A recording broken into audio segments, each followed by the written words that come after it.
नमस्कार, तेज हरियाणा से गुरविंदर पन्नू। आज से पूरे देश में गणेश उत्सव की शुरुआत हुई है, जहां पर डबवाली इलाके के इतिहास में ऐसा पहली बार एक भव्य आयोजन होने जा रहा है, जिसमें गांव रामगढ़ के शिव जो प्राचीन मंदिर है वहां से इस गणेश उत्सव की शुरुआत हुई है। सबसे पहले आपको तस्वीर दिखाते हैं, जहां पर आज जो गणपति बप्पा है वो यहां पर विराजमान हो गए हैं और पूरे विधि विधान के साथ आज उनकी पूजा अर्चना की गई है। और पहले दिन की जो शुरुआत गणेश उत्सव के तहत हुई है।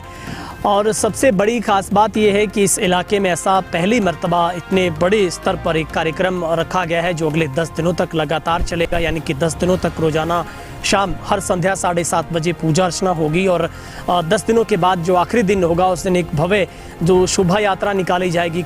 15 गांव से होती हुई ये यात्रा आखिरी पड़ाव पर पहुंचेगी, जहां पर गणपति जी को पानी में विसर्जित किया जाएगा। और उससे भी बड़ी बात है कि 1100 किलो लड्डू का जो प्रसाद है उसका भोग उस दिन लगाया जाएगा, वो भी वितरण किया जाएगा।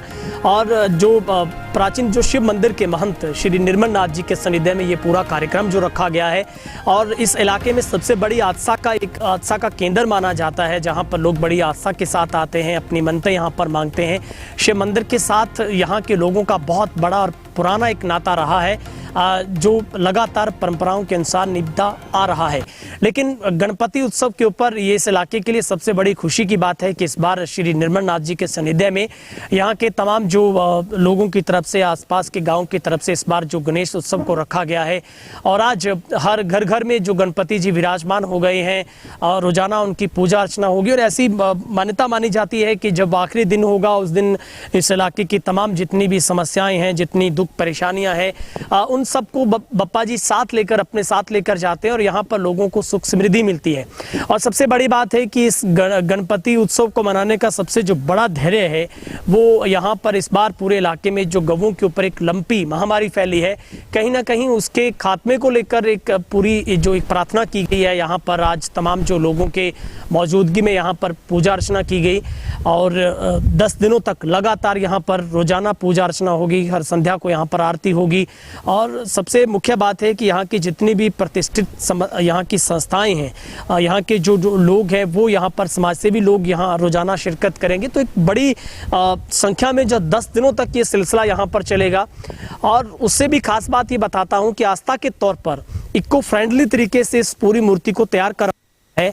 गणेश जी की इस मूर्ति की सबसे बड़ी खासियत यह है कि जब इसको विसर्जित किया जाएगा तो ये महज कुछ ही मिनटों में पानी के अंदर पूरी तरीके से विलीन हो जाएगी, क्योंकि इसके अंदर पराली और परिचाक मिट्टी का इस्तेमाल किया गया है, जो बहुत ही कम समय में पूरी तरीके से जो विलीन होगी। और ऐसा माना जाता है जब महाभारत की जो पूरी तरीके से जो उसको लिखा जा रहा था तो पूरा काम गणेश जी ने किया था। और ऐसा माना जाता है कि 10 दिनों तक लगातार वो इस काम में लगे रहे, वो हिले तक नहीं।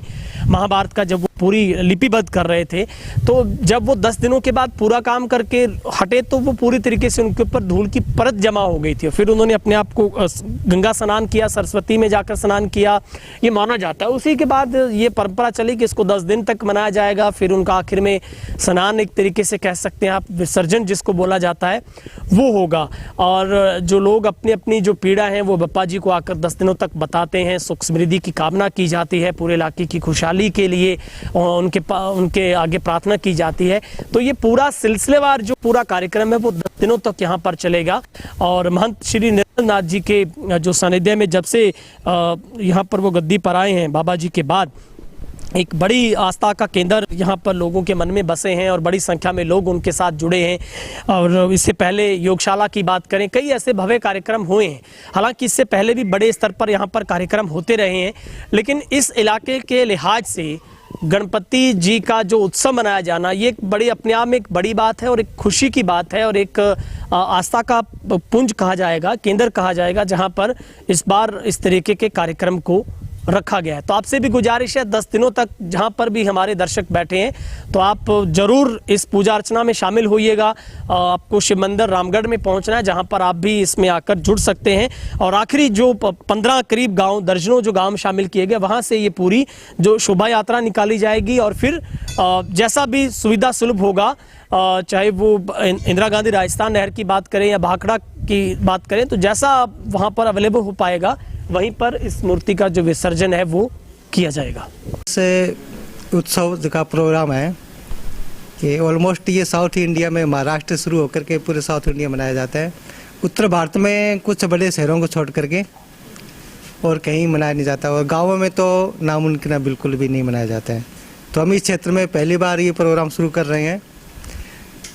आज से लेकर के 9 तारीख तक भगवान गणेश की पूजा होगी, सायंकाल संध्या आरती होगी, और भगवान से प्रार्थना करेंगे कि इस क्षेत्र की जितनी भी आपदा है, संकट है, विशेषकर जो गौ माता पर जो महामारी आ रखी है, उसको भगवान जब हम 9 तारीख को विसर्जन करेंगे तो उसको साथ में लेकर के जाएं। तो 7:30 बजे सायंकाल सामूहिक आरती होगी, भगवान गणेश की विशेष आरती होगी।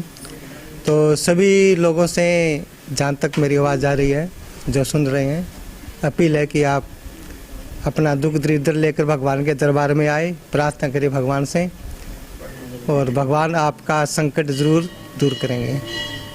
आखिरी दिन क्या कार्यक्रम, किस तरीके से शोभा यात्रा, कितने गाँव से? 9 तारीख को लगभग 9 साढ़े 9 बजे यहाँ से भगवान गणेश जी की विदाई है। यहाँ से गणेश जी को ले जाएंगे, और लगभग ऑलमोस्ट 15-16 गांव से निकालते हुए इनका देखते हैं रास्ता, नहर या कहीं जो पास में जो बड़ी नदी होगी उसमें इनका विसर्जन होगा।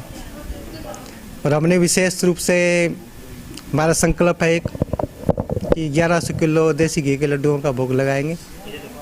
तो उसकी भी तैयारी चल रही है। काफ़ी लोगों ने प्रसाद के रूप में 11 किलो, 21 किलो, 51 किलो, किसी ने 1.25 मनी बोली है, तो उनका प्रसाद सभी गाँवों में बांटते हुए इनका विसर्जन होगा। तो इस इलाके के लिए बहुत बड़ी बात है कि मुझे लगता है यहाँ के इतिहास की पहली मर्तबा है कि इतने बड़े लेवल पर गणेश उत्सव मनाया जा रहा है। तो कैसे देखते हैं इतना बड़ा कार्यक्रम है जो? हाँ, इस इतिहास में शायद पहली बार हम यहाँ से शुरू कर रहे हैं ये प्रोग्राम। हमारा मकसद है कि जैसे साउथ इंडिया में घर घर में गणेश जी की पूजा करते हैं और हर मंदिर में गणेश जी की स्थापना होती है, तो हमारा मकसद यही है कि आने वाले 2-3 सालों में हर गांव में जैसे जन्माष्टमी मनाते हैं, शिवरात्रि मनाते हैं, ऐसे हर गांव में गणेश उत्सव का प्रोग्राम मनाएं और गणेश जी की पूजा करें। सबसे पहले तो धन्यवाद पन्नू जी आपका, तेज हरियाणा का, और सभी इलाकावासियों को गणेश चतुर्थी पर सभी को हार्दिक शुभकामनाएं देता हूं। प्रथम गणेश उत्सव शिव मंदिर रामगढ़ पर महंत बाबा निर्मलनाथ जी के सानिध्य में होने जा रहा है। तो आज गणेश जी की मूर्ति का स्थापना हुई है और डेली सुबह शाम आरती की जाएगी और प्रसाद वितरण किया जाएगा।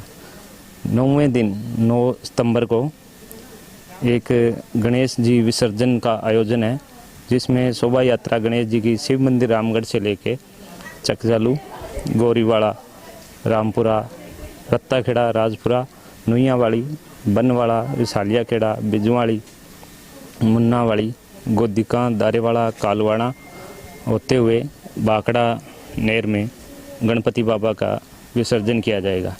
और हर गांव के गणमान्य व्यक्ति, गौशाला प्रधान और जो सरपंच, जितने भी गांव में गणमान्य व्यक्ति है, गणपति बाबा का स्वागत करेंगे और प्रसाद का वितरण हर गांव में किया जाएगा।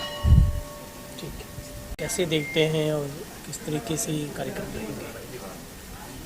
गुरविंद्र जी, आपका बहुत बहुत धन्यवाद इस पवित्र पावन धरती पर आने के लिए। जैसा कि गुरुजी ने बताया, राकेश जी ने बताया, समय अनुसार बता दिया, भाई ये पहली बार अभी शुरू होने जा रहा है और सबकी कामना यही है, जो महामारी अभी आई हुई है गौओं के ऊपर, वो जल्दी से जल्द श्री गणेश जी महाराज की कृपा से दूर हो। और उसके साथ साथ सभी को ये बताना भी चाहूँगा कि जो गणेश उत्सव है, सबसे पहले बाल गंगाधर तिलक ने अंग्रेज़ों के खिलाफ भारतीयों को इकट्ठा करने के लिए मनाया था। उसके बाद निरंतर ये मनाया जा रहा है। और एक ऐसा भी विधान है पुराने ग्रंथों के अनुसार, जब वेद व्यास जी श्री गणेश जी महाराज को महाभारत का विषय सुना रहे थे, तो लगातार 10 दिन के बाद उनकी जब वेद व्यास जी की आंखें खुली तो गणेश जी का तापमान उस शिखर पर था। तो उस तापमान को वो ठंडा करने के लिए श्री गणेश जी महाराज को एक नदी में उतारते हैं। इस विधान से ये चला था। फिर आगे जब राष्ट्र का पुनर्निर्माण करना था और अंग्रेज़ों से छुड़वाना था, तो सभी को एकजुट करना था। इस विषय में श्री बाल गंगाधर राय तिलक ने इस प्रथा को चलाया था और सभी भारतीयों को एकजुट करके उसके बाद लगातार ये चलती आ रही है। और अभी जब रामगढ़ गांव के अंदर ये पहल हो चुकी है, तो गुरुजी का मैं बहुत बहुत धन्यवाद करता हूँ। पहले तो उन्होंने योग शिविर दिया रामगढ़ को और अपने इलाके को, और अभी इन्होंने जो ये गणेश उत्सव मनाने का जो लिया है, प्रण लिया है, दूसरा जो गौओं के प्रति लिया है निस्वार्थ भाव से, तो आपसे यही कहना चाहूँगा भी सभी भक्तों को ये ज़रूर बोलें भी यहाँ आएँ, दर्शन करें। ऐसा दुर्लभ जो दृश्य है देखने को मिलेगा। विसर्जन के समय भी अन्य अन्य गाँव में जाके यात्रा आएगी, तो सभी भक्तजनों से मेरा निवेदन है आपके माध्यम से कि यहाँ ज़रूर आएँ और ऐसे पवित्र पावन प्रभु के दर्शन करें। धन्यवाद। हाँ जी भाई साहब, आज गणेश उत्सव की शुरुआत हुई है, आपको भी यहाँ पर मौका मिला, क्या कहना चाहिए? नमस्कार, मैं सुरेंद्र भोबिया। आज गुरु निर्मलनाथ जी के सानिध्य में मुझे भी मूर्ति स्थापना का अवसर प्राप्त हुआ। इसके लिए मैं गुरु जी का बहुत बहुत आभारी हूँ। सभी इलाकावासियों को मेरी तरफ से गणेश उत्सव की बहुत बहुत बधाई एवं शुभकामनाएं। मैं भगवान से यही प्रार्थना करता हूँ कि ये जो लंपी बीमारी चल रही है गौओं के प्रति, ये गणेश विसर्जन के समय तक बहाल हो जाए, ख़त्म हो जाए। धन्यवाद।